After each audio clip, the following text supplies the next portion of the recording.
और अब खबरों की तफसील। अयोध्या तनाज़ा केस के तमाम फरीकीन ने सुप्रीम कोर्ट में आज मोल्डिंग ऑफ रिलीफ दाखिल कर दिया। किस फरीक ने क्या कुछ कहा है, ये जानकारी दी हमारे नुमाइंदे सुशील पांडे ने। लोगों में सबसे महत्वपूर्ण बात रामलला विराजमान ने कहा है। रामलला विराजमान ने कहा है कि विवादित स्थल को लेकर वो किसी भी प्रकार से कोई समझौता नहीं करेंगे। वहीं हिंदू महासभा की तरफ से कोर्ट में ये कहा गया, इस पूरे मंदिर के ट्रस्ट के लिए सुप्रीम कोर्ट सरकार को एक ट्रस्ट बनाने का निर्देश दे। निर्मोही अखाड़े ने अपने जवाब में ये कहा है कि भव्य मंदिर बनने के बाद जो पूजा का अधिकार होता है, यानी कि सेवियट का अधिकार होता है, वो उन्हें दिया जाए। सुन्नी सेंट्रल वक्फ बोर्ड ने सील बंद लिफाफे में अपनी रिपोर्ट दाखिल की है।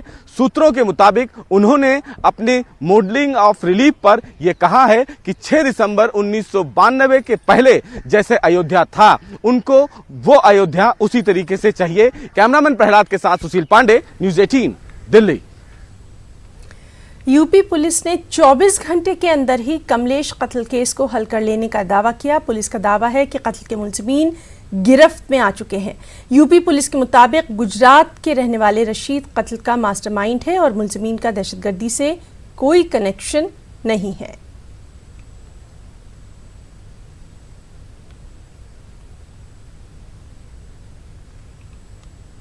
और इस सब के बीच हिंदू महासभा के साबिक लीडर कमलेश तिवारी कत्ल मामले को लेकर अब हिंदू महासभा ने भी आवाज उठाई है। हुकूमत के खिलाफ सख्त बरहमी का इजहार करते हुए हिंदू महासभा के नायब कौमी सदर पंडित अशोक शर्मा ने मामले की तफ्तीश और कार्रवाई को लेकर पुलिस की कारकर्दगी पर भी सवाल खड़े किए।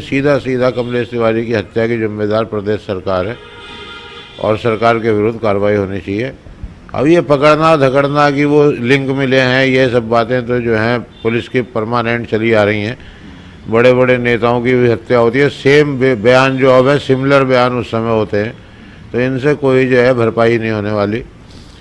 और उनका जो गरीब परिवार से थे, तो उनका जो परिवार है उसकी भरण पोषण की व्यवस्था होनी चाहिए और सरकार को उनकी व्यवस्था करनी चाहिए। और अब बात तेलंगाना में आरटीसी हड़ताल की। जी हाँ, रियासत में आरटीसी जेईसी का बंद कामयाब रहा। चंद मुकामात पर नाखुशगवार वाक़यात जरूर पेश आए, लेकिन बंद को अपोजिशन के अलावा बाएं बाजू जमातों की भी पूरी तायद हासिल रही। उधर ओला, उबर, ऑटो यूनियंस के अलावा मुख्तलिफ अवामी तंजीमों ने भी इस बंद की तायद की थी। कौमी मुलाजमीन तंजीमों ने भी इस बंद की तायद की थी। एहतजाज में शामिल मुख्तलिफ लीडरों को गिरफ्तार किया गया और फिर उनकी रिहाई भी देखी गई। हुकूमत ने पुलिस की निगरानी में बसों को चलाने की कोशिश जरूर की, मगर नाकाम ही रही। बंद के पेश नजर आम आदमी को जरूर दिक्कतों का सामना करना पड़ा। ప్రభుత్వం హైకోర్టు సూచనను పక్కన పెట్టి ప్రభుత్వం చర్చలకు ఆహ్వానించకపోవడం, కార్మిక సంఘాల సమ్మెను విచ్ఛిన్నం చేయడానికి ఈ రకంగా పోలీసు నిర్బంధాలు ప్రయోగించడం చాలా దుర్మార్గం. అంతేకాదు ఇది కోర్టు ధిక్కరణ కిందకు వస్తుందని మేము భావిస్తున్నాం. ఈ చర్యల ద్వారా ఆర్టీసీ ఉద్యమాన్ని ఆపలేరు. ఆర్టీసీ కార్మికుల ఉద్యమం కేవలం కార్మికుల ఉద్యమం కాదు, తెలంగాణ ప్రజల 4 కోట్ల ప్రజల ఉద్యమంగా మారుతోంది. ఎన్టీ రామారావు కూడా ఇంతకంటే మెజారిటీ ఉండదు ఆ రోజు, కానీ వాళ్ళు చేసే తప్పిదాల వల్ల ప్రభుత్వం కుప్పకూలిపోయింది. ఈ రోజు అదే పరిస్థితి. కాబట్టి మీకు మెజారిటీ ఉంది, ఎమ్మెల్యేలు అనుకోండి, ఈ రకంగా అధికార అహంకారంతో వెరిస్తే మీ ఎమ్మెల్యేలు తిరగబడే రోజులు వస్తాయి. ఎమ్మెల్యేల మీద కూడా ఒత్తిడి పెంచుతాం. इमारतों और सड़कों के नाम बदलने और सियासी आकाओं को खुश करने से न तरक्की को यकीनी बनाया जा सकता है, न ही लोगों का एतमाद हासिल किया जा सकता है। और ये मानना है मुस्लिम समाज के दानिश्वरों, सहाफ़ियों और उलमाए कराम का। वाज़ेह रहे कि उत्तर प्रदेश के वज़ीर बराए अक़लियती बहबूद और हज मोहसिन रज़ा के उस बयान और तजवीज़ की सख्त मज़म्मत और मुखालिफत की जा रही है जिसमें उन्होंने हज हाउस का नाम बदलने की बात कही है। खास रिपोर्ट।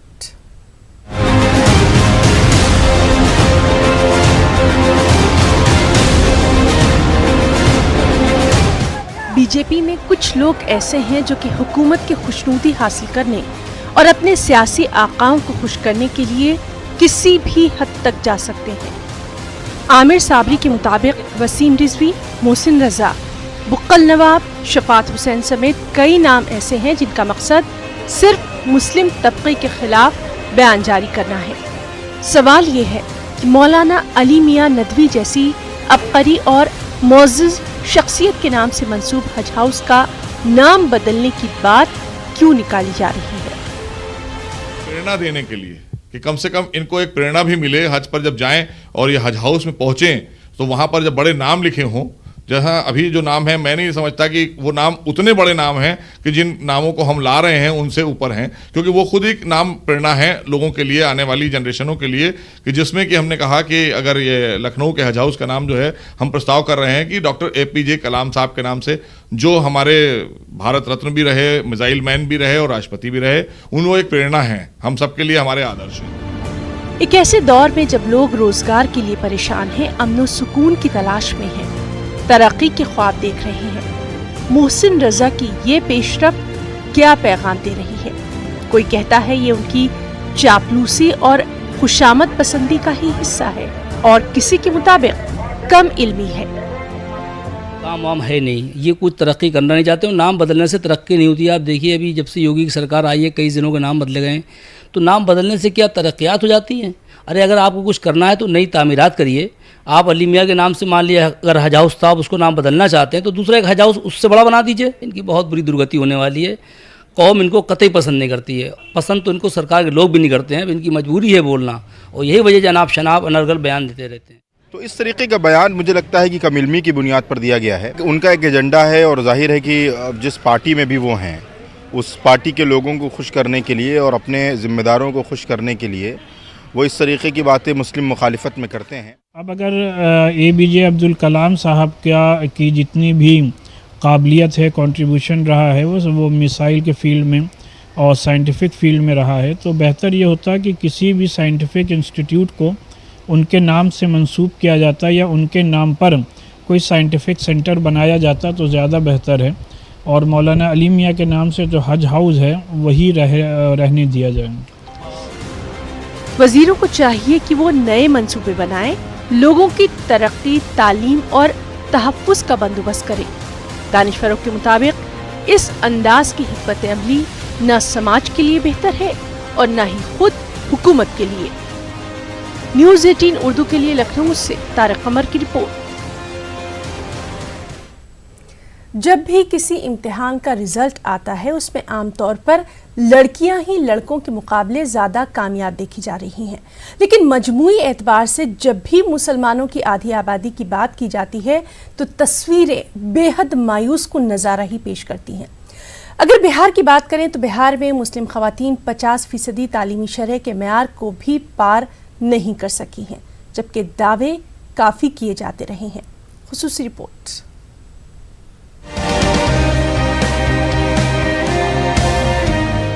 ख़वातीन की तरक्की के मामले में सबसे ज्यादा संजीदा होने का दावा करने वाली बिहार हुकूमत के दौरे इक़्तिदार में भी मुस्लिम ख़वातीन की तालीमी शरह में बहुत ज्यादा बदलाव नहीं आ सका है। AN सिन्हा इंस्टीट्यूट के सर्वे के मुताबिक आज भी मुस्लिम ख़वातीन की शरह ख्वानगी सिर्फ 46.38% ही है। जाहिर है कि 2 करोड़ मुस्लिम आबादी में मुस्लिम ख़वातीन की शरह ख्वानगी की ये तस्वीरें खुशियों का एहसास नहीं कराती। माहिरीन की अगर माने तो उनके मुताबिक इस ताल्लुक से मुस्लिम माशरे का रवैया भी बेहद अफसोसनाक ही रहा है।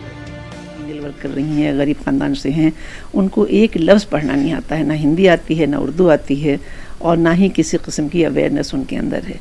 तो ये एक जनरल माइंडसेट है मुसलमानों में, जो निचले तबके में और लोगों में भी है, लेकिन मुसलमानों में ज़्यादा मजबूत है कि लड़कियों को पढ़ाने से कुछ ख़ास फ़ायदा नहीं है। जब तक हम इसको नहीं टैकल करेंगे उस वक्त तक वुमेन एजुकेशन मुस्लिम्स में ख़ास तौर से नहीं बढ़ेगी शरह उनकी। बहुत सारे इसके वजूहात हैं। सबसे पहले तो हम चाहेंगे कि घर के जो बड़े बुज़ुर्ग हैं वो इस फ़र्क को मिटा दें कि लड़के और लड़की का जो फ़र्क, एक दीवार खड़ी कर दी गई है कि लड़के आगे जाएंगे, पढ़ेंगे और नौकरी करेंगे, पैसे कमाएंगे, लेकिन हम ये इस बात को खारिज करते हैं। हमारे यहाँ की बच्चियाँ अगर पढ़ती हैं तो वो बिल्कुल इल्म एक ऐसी शय है जो दरख्त को भी पढ़ाया जाए तो वो अपना काम कर ले और वो बोल पड़े। जानकारों के मुताबिक लड़के और लड़कियों में आज भी इम्तियाज बढ़ता जा रहा है। वहीं ख़वातीन की तालीम के ताल्लुक से मुस्लिम माशरा संजीदा नजर नहीं आता।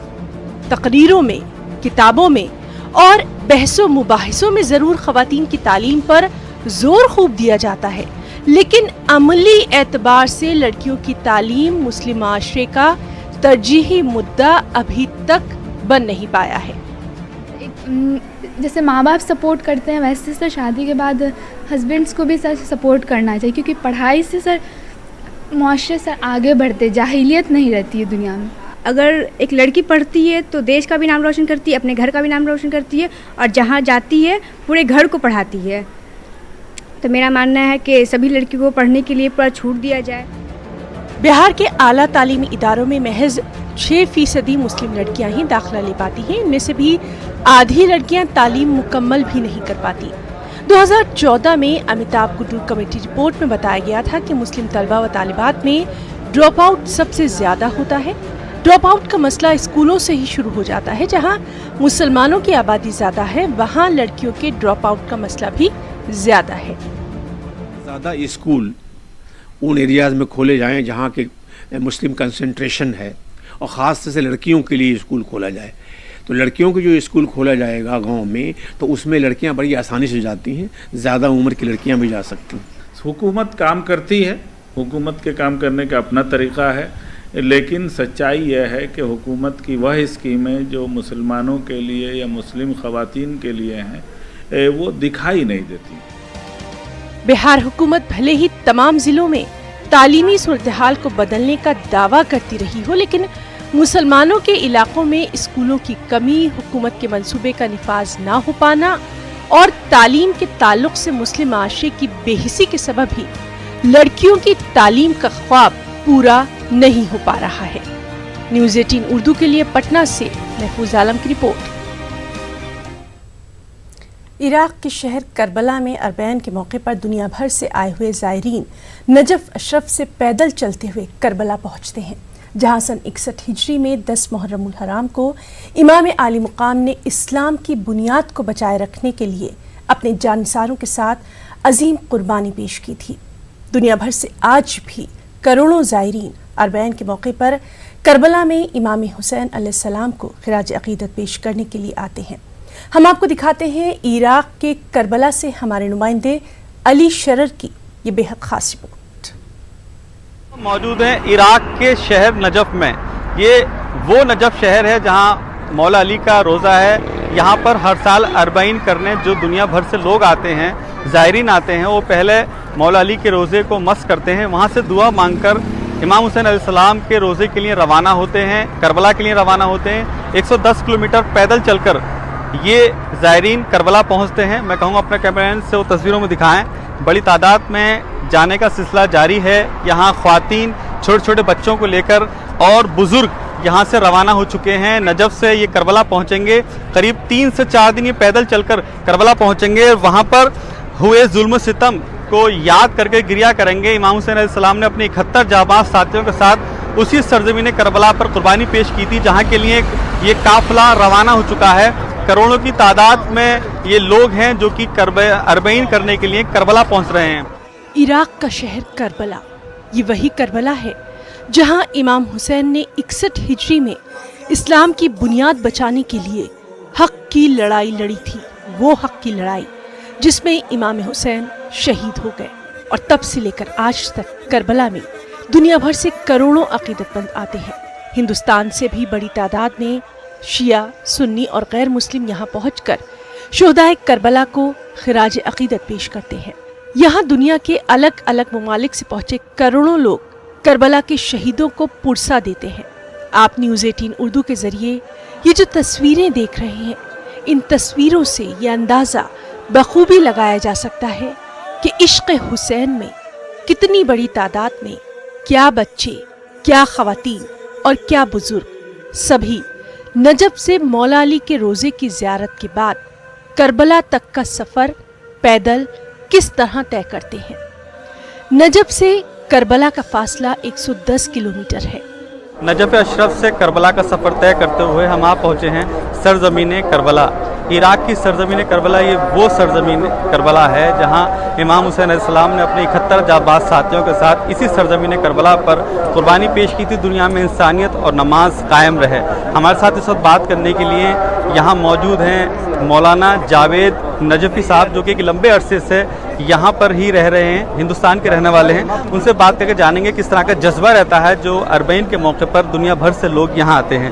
तो किस तरह का जज्बा रहता है मौलाना? इतना रश और इतना क्राउड कायनात का सबसे बड़ा रश है जो नजफ़ अशरफ से करबला तक आता है, और गाड़ियों से नहीं बल्कि पैदल चल के आता है। नजफ़ अशरफ से करबला तक का सफ़र 80 से 85 किलोमीटर है कि जो तमाम शियान हैदर करार और इसके अलावा दुनिया के तमाम ममालिक से, दुनिया के तमाम कंट्रीज़ से, दुनिया के तमाम मज़ाहिब आते हैं और आने के बाद ये मशी और ये इमाम हुसैन अलैहिस्सलाम के ज़ायरीन का सफ़र देखते हैं। उलमाए कराम के मुताबिक दुनिया में आज नमाज, कुरान और इंसानियत अगर बाकी है तो वो इमाम हुसैन की शहादत की बदौलत ही बाकी है। किसी शायर ने क्या खूब कहा है, इंसान को बेदार तो हो लेने दो, हर कौम पुकारेगी हमारे हैं हुसैन। जी हाँ नाज़रीन, ये शेर सही साबित होता नजर आया है सरजमीन करबला पर। ये वही सरजमीन करबला है जहाँ पैगंबर मोहम्मद साहब के नवासे इमाम हुसैन अलैहिस्सलाम ने दुनिया में इंसानियत कायम रहे इसलिए कुर्बानी पेश की थी, जिससे कि आज तक दुनिया में इंसानियत बाकी है। हर साल अरबईन के मौके पर दुनिया भर के देशों से, दुनिया भर के मुल्कों से यहाँ पर करोड़ों ज़ायरीन इमाम हुसैन अलैहिस्सलाम को हरम में पहुँचकर पुरसा देते हैं। नजफ़ अशरफ से लेकर करबला तक जो सफ़र है वो पैदल तय करके यहाँ तक पहुँचते हैं। अरबईन के मौके पर यहाँ की सरकार भी हर वो चीज़ मुहैया कराती है ज़ायरीनों को जिसकी वो हाजत रखते हैं। और वहीं इलाहाबाद का तारीखी 72 ताबूत जुलूस 23 अक्टूबर को निकाला जाएगा। ताबूत जुलूस शहर के कदीम इमाम बाड़े जिद्दन मीर साहब से निकाला जाएगा। जुलूस में मुल्क व बैरून मुल्क इस वर्ष सभी 72 ताबूत दफन किए जाएंगे। 4 ताबूत अलग स्थान पर होंगे, बाकी 68 ताबूतों के लिए एक बड़ा लंबा गढ़ा बनाकर उनमें दफन किया जाएगा। दूसरे ये कि हर समाज और हर वर्ग की डायरेक्टरी है, तो शिया समाज भी अपनी एक मोबाइल डायरेक्टरी बनाना चाहता है, तो शिया डायरेक्टरी के लिए भी प्रयास किया जाएगा। उसके लिए वोटर स्लिप की तरह से एक स्लिप जो लोग भी अपना नाम शामिल कराना चाहें इलाहाबाद के उसमें भरना है, और वो 26 जनवरी तक हमारा प्रयास होगा कि उसका उद्घाटन और कंप्लीशन हो जाए। सदरमुकाम जयपुर में राजस्थान मिली काउंसिल के सालाना रियासती सतह का इजलास मुनक्किद किया गया। इसमें तमाम अजला के कारकुनान ने शिरकत की। मिली काउंसिल अक़लियतों की तालीम समेत मुख्तलिफ शोबों में तरक्की के लिए प्रोग्राम मुनक्किद करती रही है। हमारे नुमाइंदे अरबाज से बातचीत के दौरान साबिक़ वज़ीर दुरूमिया ने कई अहम मामलों पर सवाल उठाए। कद्दावर नेता और पूर्व काबीना मंत्री नवाब दुरूमिया हमारे साथ में मौजूद हैं। सर, आज आपने यहाँ शिरकत की है मिली काउंसिल के प्रोग्राम में।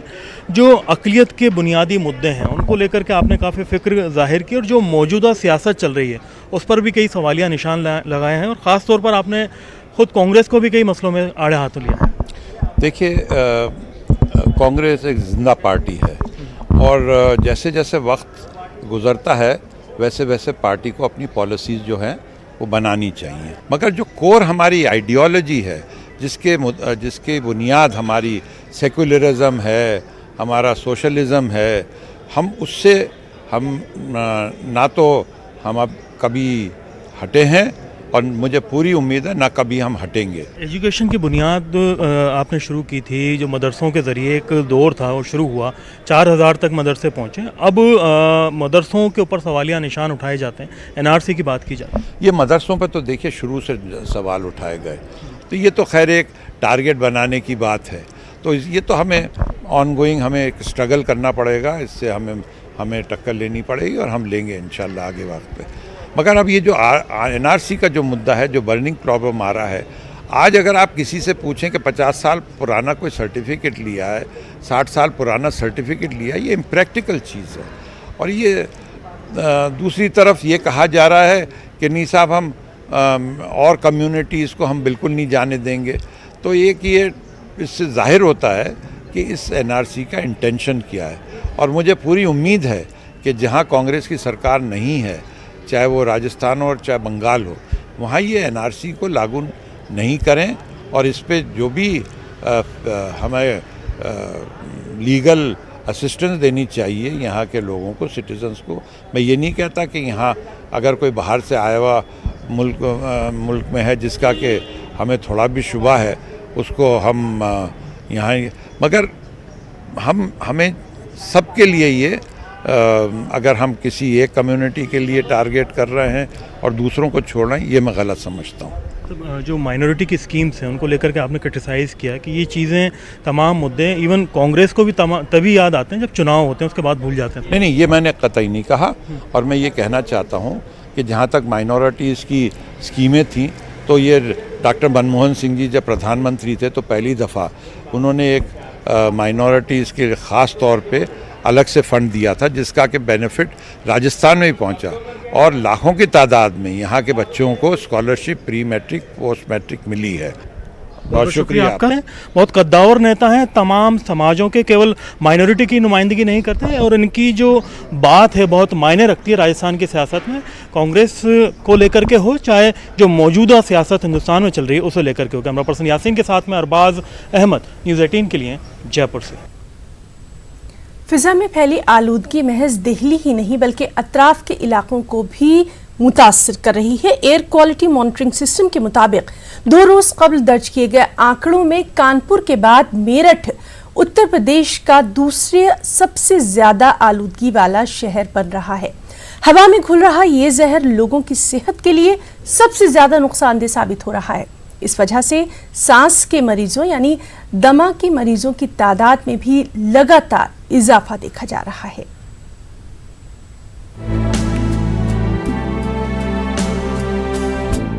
शहर में लगे एयर क्वालिटी मॉनिटरिंग सिस्टम में गुज़िश्ता रोज PM 2.5 की मिकदार 303 माइक्रोग्राम फी क्यूबिक मीटर दर्ज की गई। जानकार मानते हैं कि शहर में पेट्रोल और डीजल की गाड़ियों का बढ़ता दबाव, कचरे को जलाकर खत्म करने का तरीका और खेतों में जलाई जाने वाली पराली शहर में हवा की आलूदगी की सबसे बड़ी वजह साबित हो रही है।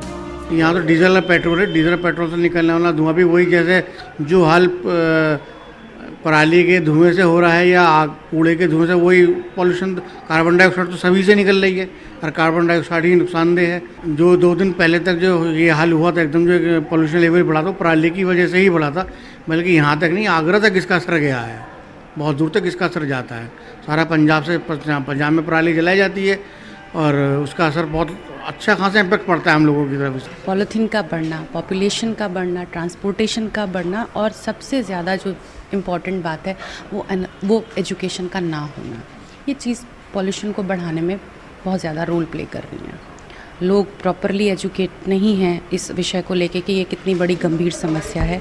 फिजा में बढ़ने वाली आलूदगी की वजह से सांस के मरीजों की तादाद में भी इन दिनों गैर मामूली इजाफा देखा जा रहा है। सरकारी अस्पतालों में तो सांस और एलर्जी के मरीजों की तादाद बुखार के मरीजों से भी ज्यादा नजर आ रही है। की वजह से जो सांस के पेशेंट हैं, ब्रोंकाइटिस के पेशेंट हैं, कार्डिक पेशेंट हैं, उनको काफ़ी दिक्कत हो रही है। तो उसी के ही मरीज हम लोगों के पास ज़्यादा आ रहे हैं और उन्हीं की पोल्यूशन की वजह से आज की तारीख में यहाँ पे एलर्जी बहुत ज़्यादा हो रही है लोगों को, तो उसका पेशेंट बहुत आ रहा है। आज के टाइम में इतना पोल्यूशन बढ़ चुका है कि सांस लेने में बहुत ज़्यादा परेशानी हो रही है। अब सर्दी के मौसम में और इतना ज़्यादा सीने पे बहुत ज़्यादा इकट्ठा सा लगता है, बोझ सा लगता है सांस लेने में। बस आते हैं, थोड़ा सा रिलीफ मिलता है दवाई लेने के बाद। जब अस्पताल में आते हैं 5 दिन की दवाई देते हैं, उसके बाद आराम लगता है दवाई लेने के बाद, खाने के बाद, लेकिन पोल्यूशन कम होना। फिजा में फैल रही आलूदगी पर काबू पाने के लिए जरूरी है कि हुकूमत मौसर इक़दाम उठाए, साथ ही इसके लिए हर एक शहरी को भी अपनी जिम्मेदारियों का एहसास बखूबी होना चाहिए। Bureau report, news 18 Urdu.